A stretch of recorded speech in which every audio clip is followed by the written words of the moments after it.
my day will. Hello students, welcome back. So in the previous class we have learnt about the spectrum of hydrogen, then we have also studied about the Rutherford's model of an atom. Let's proceed further.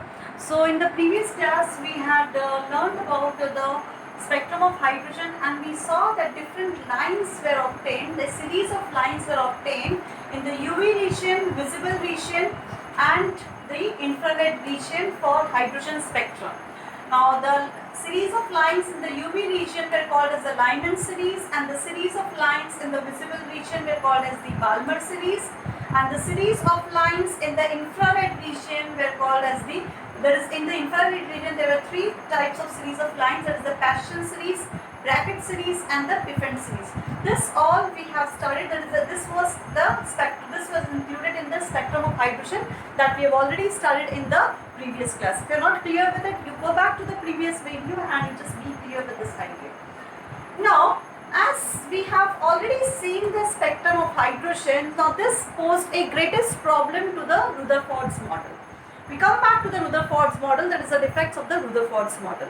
That is, according to the Rutherford's model, the electrons moves in the circular orbits around the nucleus, and as it is moving continuously, it is also, and it should be giving out energy which ultimately falls into the nucleus. So this leads, that is, this give rise to the major defects into the Rutherford model, that is, if an electron is moving continuously, it is losing energy and therefore it should collapse. The atom should collapse where the electron enters, that is, it should be in this, that is, according to the Rutherford's model, this is what happens. Suppose if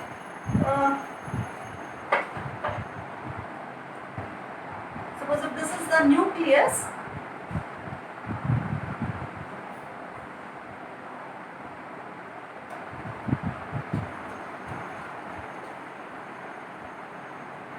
and an electron is been moving into the spiral path and ultimately falls into the nucleus according to the Rutherford's model.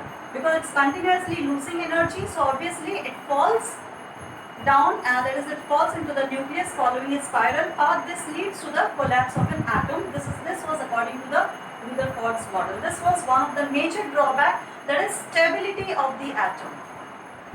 It was not able, Rutherford's model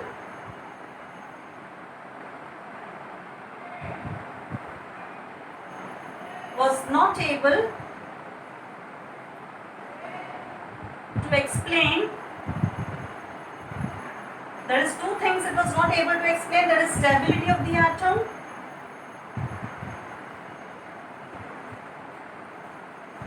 that is, according to the Rutherford's model, an atom is not stable because the electron is falling down within the nucleus, leading to the collapse of the atom. But we know that an atom is stable. So this was one of the major drawback of the Rutherford's model. Second drawback comes from here, that is from the spectrum of hydrogen. We have seen, that is in the spectrum of hydrogen, that discrete lines, sharp lines were obtained in different regions, in the UV region, visible region and IR region. And these lines, why different lines are obtained in different regions, Rutherford model was not able to explain the presence of these discrete lines in the spectrum of hydrogen.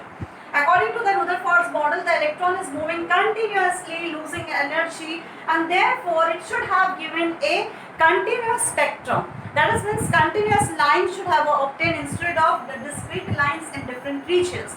So this was the second drawback of Rutherford's model, that is, it was not able with the, excuse me, my pen is not writing down, let me change it. So Rutherford's model was not able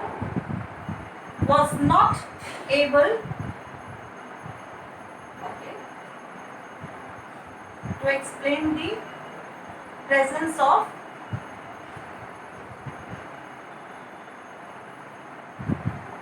discrete lines in different regions. Okay, according to the Rutherford's model, there should be a continuous spectrum, should have continuous lines. A continuous spectrum should have obtained in the spectrum of hydrogen, but we don't get a continuous spectrum, a continuous bands in the spectrum of hydrogen, but we get discrete lines. So the two major drawbacks of the Rutherford model, that is stability of the atom, which Rutherford was not able to explain. Second thing is presence of the discrete lines in spectrum of hydrogen. In spectrum of hydrogen.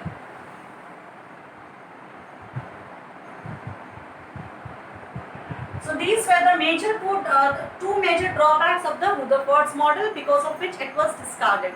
So obviously somebody has to find out the reason, what exactly is happening, what is the model of an atom. So after discarding the Rutherford's model, we come to the next model, that is the Bohr's model of an atom.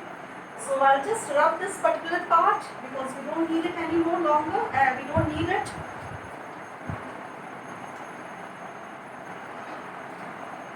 So after Rutherford, it was Bohr who proposed his model. According to the Bohr's model of an atom, you see over here, that is the electrons, they move in circular orbits according to the Bohr's model. Now this is the nucleus, the center, the nucleus, and there are different orbits over here. These different orbits, these are also called as the energy levels. Different orbits or energy levels.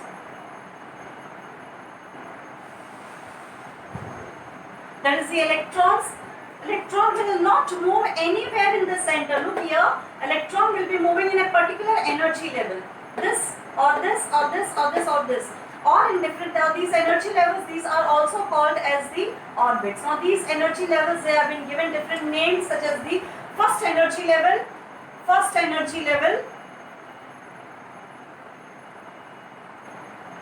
has been named as the K shell. Second energy level, that is L shell. Third energy level, N shell. Then fourth energy level, N shell. Fifth energy level, O shell. So it is in this way. That is the first energy level I've shown over here, second energy level, third energy level, fourth energy level, fifth energy level. And they have been given different names. That is a K shell, L shell, M shell, N shell, O shell. So according to the Bohr's model, that is the electrons, they move in certain circular orbits.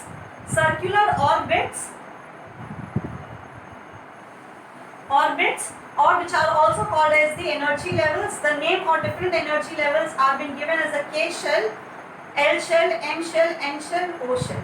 So this was according to the Bohr's model. Now while an electron is moving in a particular energy level, suppose if an electron is moving in the K shell, so it will continue to move in that particular energy level or in that particular orbit. Now when it is moving in a particular energy level, it is not going to lose any energy. No energy will be lost.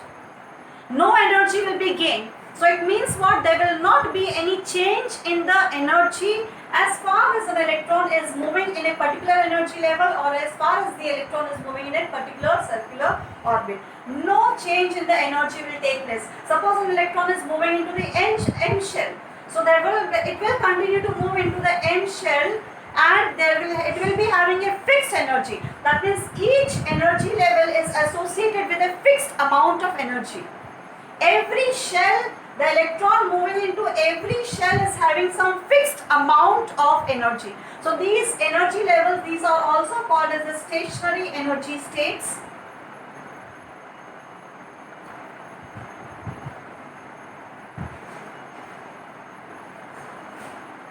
Why stationary energy states? Because the energy remains fixed. No change in the energy takes place as far as an electron is moving in a particular energy level. It will neither lose nor gain energy as it is moving in a particular shell. So this was so here we can say the first main point, electrons move in circular orbits or the energy levels which which are also called as the stationary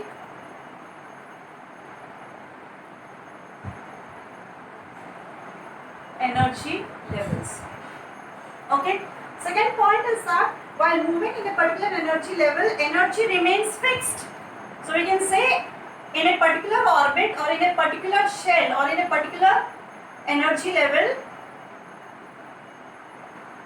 energy remains fixed.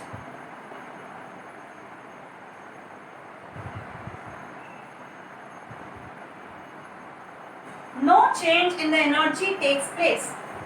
Then third point, only those energy levels are permitted. I am writing down the third point over here. Only those energy levels are permitted in which the angular momentum of an electron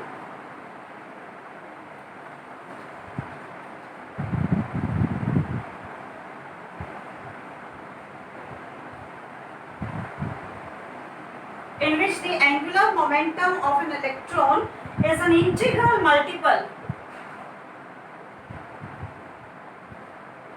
integral multiple of h by 2 pi. H by 2 pi, where h is what? H is a Planck's constant.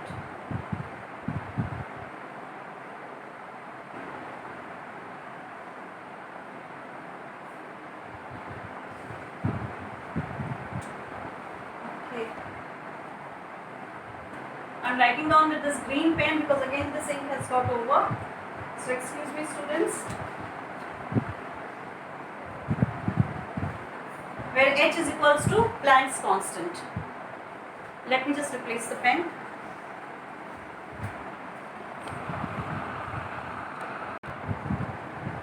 Sorry for the disturbance, the ink got over and I've got replaced it. So once again we proceed from third point onwards. That is, only those energy levels are permitted in which the angular momentum of an electron is an integral whole number multiple of h by 2 pi, where h is a Planck's constant. Now what does this statement means? That only those energy levels are there, only those energy level exist where the angular momentum of the electron is equal to h by 2 pi. That means what? Whatever the value of the energy of an electron, it should be a whole number, it should not be in fractions. If that means wherever the electron is moving, in whichever shell or in whichever orbit the electron is moving, the energy will be in whole number. Whole number multiple of what? H by 2 pi. The value of the energy will be equal to h by 2 pi, where h is the Planck's constant. So here the electron will, now I'll just tell you exactly how we will be finding out the energy of the electron. But I hope it's clear. What does this mean? That only those energy levels are permitted. Only those energy level exist. That means you cannot say that an energy level is having your 2.5 h2 pi or 1.5 h2 pi or 1.7 h2 pi. If we say that an energy level is having the value of 2.8 h2 pi, that will be completely wrong. That means what it means, that you should, the value of the energy level will be in whole number. It can be your h by 2 pi, or it can be, it can have certain values like h by 2 pi. If it is on the first energy level, so we write on h by 2 pi, second energy level 2h by 2 pi, 3h by 2 pi. So the electron can have these values depending on whichever energy level it is moving. It will always be a whole number, it can never be a fractional value. Now suppose if we assume that the mass of an electron,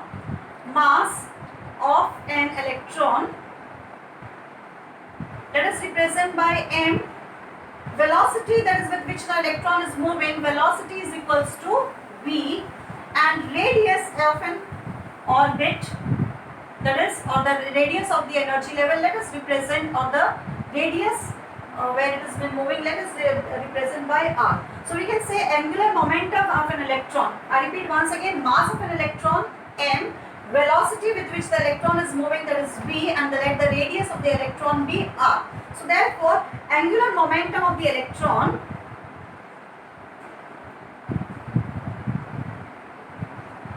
that will be product of this, that is mvr. Okay, so we can write down over here that is angular momentum. We also write down this.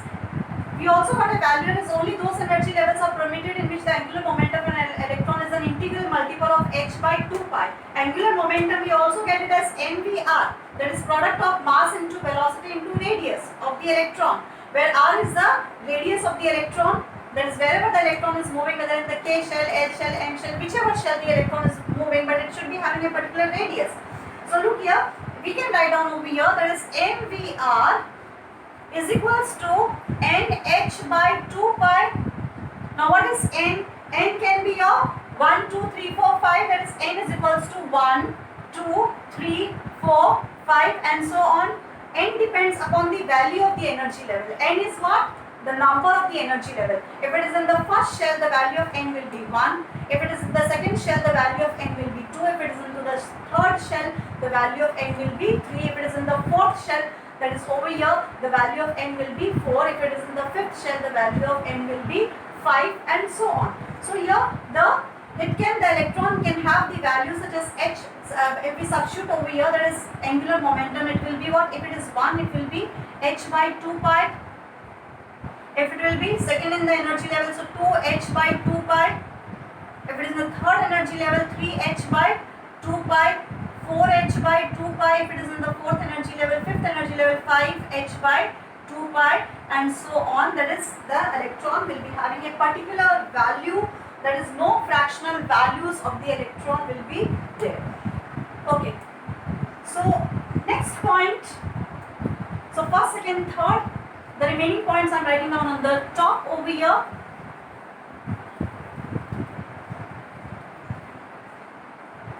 Now look here, if I told you that the energy in a particular energy level remains fixed, stationary energy level. Now just imagine, suppose if an electron, if we represent these two lines, that is in this way, that is, let us be this lower energy level,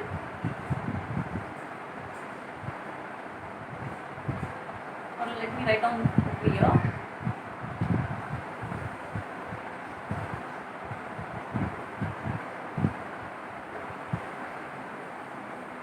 Let us represent by E1 and this is a higher energy level.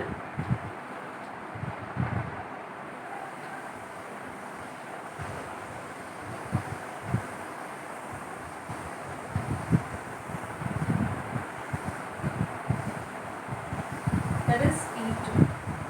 Now suppose if an electron is moving from lower energy level, that is E1, to higher energy level E2, that is from here to here. Suppose if an electron in K shell, suppose an electron is in the K shell, that is in the ground state, the lowest energy level. It is moving from K shell to L shell, the second energy level, where value of n will be 2. And when it is in the lower energy level K shell, value of n1, that is n will be 1. n1 is equals to 1. If it is moving from K shell, that is value of n1 will be over here, is equals to 1. If it is going to L shell, n2 value will be is equals to 2. Now suppose if an electron is in the lower energy level, wherever it is, K shell, L shell, M shell, it is going to the higher energy level. How it will be going? It will be absorbing the energy, that is energy, it will do so by absorbing the energy. By absorbing the energy. That is, unless it will, if it is not being able to absorb the energy, it is not going to move from lower energy level to the higher energy level. Only on absorption of a fixed amount of energy, the value of energy that is absorbed, that will also be fixed, quantized. We use the word over here as the quantized. Quantized. A particular photon of energy, as the energy moves in particular quanta, energy is being quantized. Quanta means what? Packets of energy, that is, it will energy will be absorbed in a fixed amount, energy will be quantized. It will absorb a fixed amount of energy and then it gets excited. This process of moving from lower energy level to the higher energy level, that is, this is called as excitation, or the electron gets excited.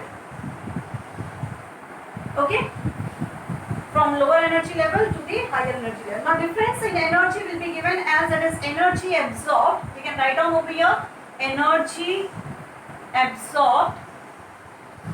It will be given that is change in the energy delta E is equals to E2 minus E1.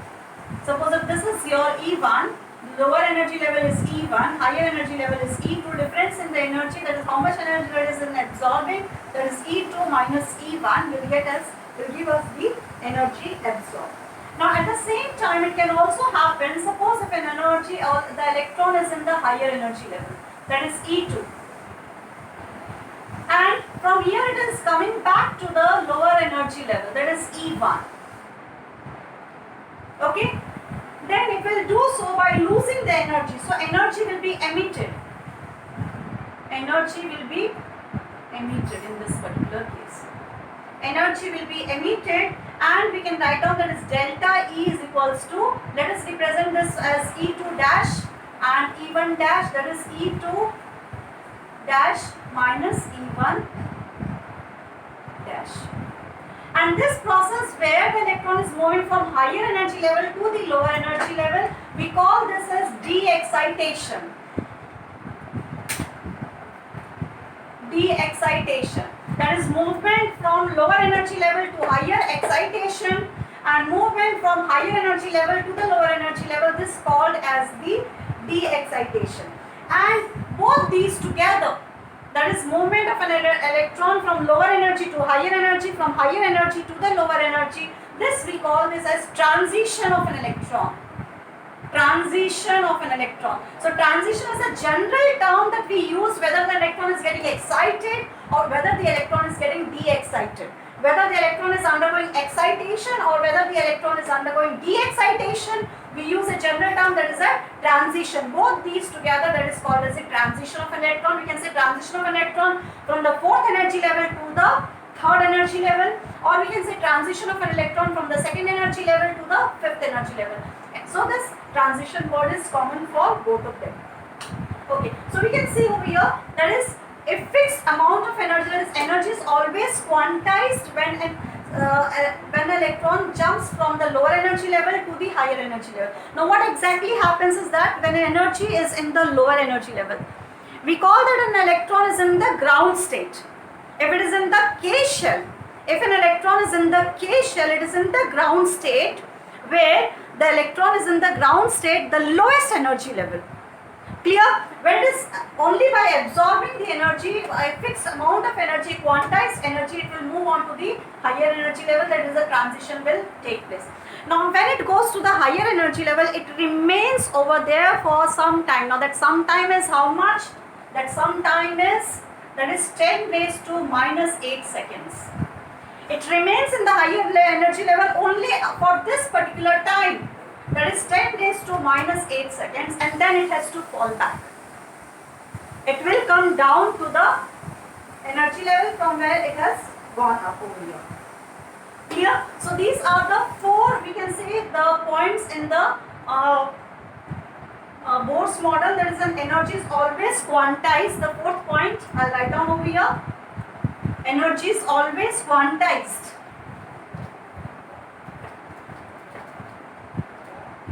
So the fourth point over here, energy is quantized. That is, electron moves from lower energy to higher energy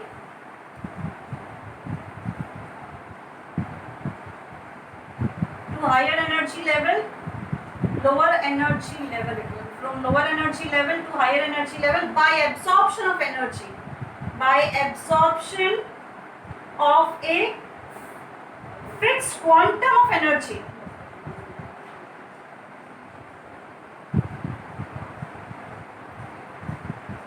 then electron moves from higher, or the electron can also move from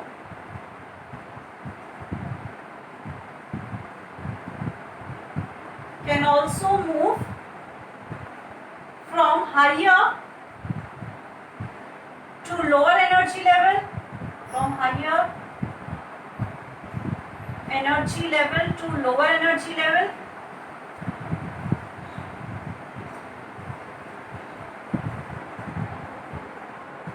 by emitting out fixed quanta or fixed quantum of energy. That is, energy is quantized. Okay, so this problem, that is this fourth point, is very, very important. Why it is important? Because this solves the defect of the Rutherford's model. What Rutherford said, that as the electron is moving continuously, it is losing energy. So this defect, that has been removed by the Bohr's model. That is, as long as an electron is moving in a particular orbit, it is not going to lose energy, it is not going to take up any energy. So because it is not losing any energy, it will continue to move into that particular orbit without any loss of energy, and the atom remains stable. So this is the defect of, that is the first defect of the Rutherford's model has been removed over here. The electron will not be moving in between any energy levels. As I've shown you some time back, there is a Bohr's model where you are having different shells. First shell, second shell, third shell. Not in between the first shell and second shell, there is some space. So the electron will not be moving in between that space. Between the second energy level and the third energy level, there is some space. The electron will not be moving in that particular space. It will be moving in a particular energy level, either in first or second or third, but not in between that. And as far as it is moving in a particular energy level, energy will always be fixed. It will neither lose nor gain. So this solves the Rutherford's defect, that is, it is by the Bohr's model, there is no loss of energy takes place, and hence the atom remains stable. So with these 4 points, I again recapitulate the fourth point just in short. That is, according to the Bohr's model, and electrons, I've already rubbed it, but still let me recapitulate it once again. That is, the electrons, they move in fixed orbits, in fixed circular orbits, which are also called as the stationary energy states. Then second point over here, that is, while moving in a particular energy level, no loss or no gain of energy will take place. Then third point, that is, only those energy levels are permitted in which the angular momentum of an electron is an integral multiple, whole number of h by 2 pi. So we got the various values for various energy levels. It is h by 2 pi, 2h by 2 pi, 3h by 2 pi. You can go back and you can see that. And whenever an electron, that is fourth point, energy is always quantized. That is, whenever electron moves from lower energy to higher energy, or higher energy to the lower energy level, a fixed amount of energy will be either absorbed or will be emitted out. And this particular point also solves the defect of the Rutherford's model. That is, as far as it is moving into the particular energy level, no loss of the energy will take place. So we stop over here, and in the next video we'll continue about the merits of the Bohr's model. Thank you, students.